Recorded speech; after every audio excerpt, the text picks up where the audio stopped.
ninka kursiga ku dhagan waxaan leeyahay kuwaana qaado qeyrka iyo dhacdooyinkaasi agagaarkaaga ka dhacaya in badan aad ogsoon tahay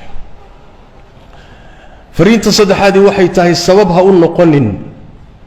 kursi aad isku dhajinayso sabab ha u noqonin hal ruux oo muslima dhiiggiisa inuu daato waxaana ku xaqiijinayaa haddaad sabab u noqoto hal ruux oo muslima inay la xagto iska dhaaf in la dilay in la xagto dhibaata sababtaada ku gaadho haddii ay dhacdo ilaahay hortiisa maalinkaad soo istaagto adoo keliga oo qaawan adaa mas'uuliyaddeeda qaadi doona ku talagal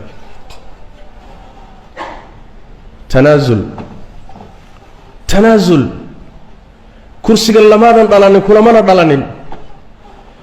ummadda masaalixdeeda iyo danaheedana wax badan baa looga tagaa danahaaga khaaska baa looga tanaasulaa tanaazulku waa khayr iyo maslaxo nabigeenna salawaatu rabbi wasalaamu calayh kama fi saxiix albukhaari wagayri maalin isagoo khudbaynaya oo ummadda u khudbaynaya wiilkiisii xasan ayaa kursiga ayaa la soo fuulay mimbarka nabigu waa jalleecay sala allahu calayhi waaalihi wasalam markaasuu wuxuu yidhi nabigu sal alla alay wasalam wiilkaygan waa sayid buu nabigu yidhi sal alla alay wasalam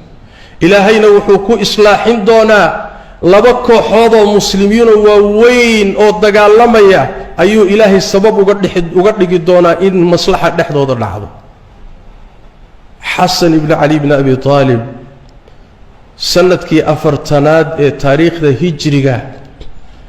ayuu uga tanaasulay wixii laysku hayay mucaawiyat bn abi sufyaan radia allahu tacaala canhuma sanadkaana waa sanadka lagu magacaabay sanadkii midnimada muslimiinta caamuljamaaca xadiidkiiyo bishaaradii nebigaa xaqiiqowday wiilkaygu waa sayid ilaahayna ummadda muslimkaabuu ku islaaxin doonaa sayidnimada qaado oo sharafta qaado oo karaamada qaado oo nin kursiga xoog lagaga qaatay sharaf male nin la eriyey sharaf male nin ummaddiisa u tanaasulay baa sharaf iyo qiimo ku nool adduun iyo aakharaba tanaasul oo maslaxada u tanaasul